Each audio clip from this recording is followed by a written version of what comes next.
আলী ইমরানের 190 নম্বর আয়াতে আল্লাহ তাআলা বলেছেন, যারা আকাশ বাতাস পৃথিবী সৃষ্টি নিয়ে চিন্তা করে এবং সর্ব অবস্থায় আল্লাহ তাআলার জিকির করে, ওয়ায়াতাফাক্কারুনা ফি খালকিস সামাওয়াতি ওয়াল আরদ, এবং তারা তাফাক্কুর করে, ক্রিটিক্যাল থিংকিং করে, এবং তারা বলে মা খালাকতা হাযা বাতিলা, হে আল্লাহ তুমি অনর্থক কিছু সৃষ্টি করো নাই।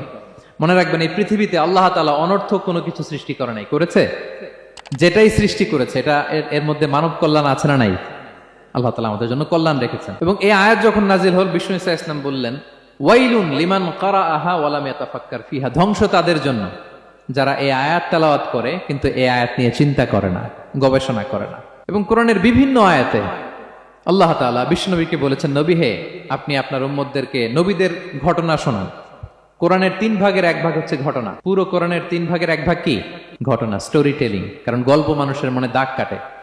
আল্লাহ তাআলা বলেছেন, ফাকুসুসিল কসাসা লাআল্লাহুম ইয়াতাফাক্কারুন, নবী হে আপনি তাদেরকে কিচ্ছা শোনান, ঘটনা শোনান, নবীদের কাহিনী শোনান, লাআল্লাহুম ইয়াতাফাক্কারুন, যাতে করে তারা ক্রিটিক্যাল থিংকিং করে। তারা লূত আলাইহিস সালামের কওমের ঘটনা যখন শুনে যে আল্লাহ তাআলা আপসাইড ডাউন করে দিয়েছিলেন, তারা যখন কওমে আদের ঘটনা শুনে, কওমে সামুদের ঘটনা শুনে, তারা যেন চিন্তাশীল হয়। এবং বিশ্বনবীর সাহাবী আবু দারদা রাদিয়াল্লাহু তাআলা আনহু, উনি বলতেন, তাফাক্কুরু সাআতিন খায়রুন মিন কিয়ামিল লাইলা, 1 ঘন্টা কেউ যদি আল্লাহর সৃষ্টি নিয়ে চিন্তা করে, সেটা সারা রাত তাহাজ্জুদের সালাত অফার করার চেয়ে উত্তম।